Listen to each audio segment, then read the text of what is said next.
जब भी मैं मिलता हूँ किसी हर्फ से बना देता हूँ उससे भारी, जैसे पे से भ, पे से प, ते से थ, टे से ठ।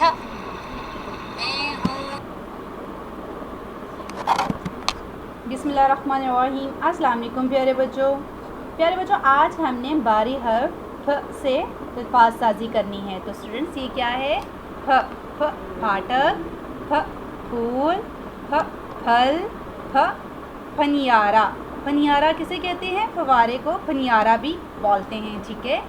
फ फाटक, फ फूल, फ फल, फ फनियारा।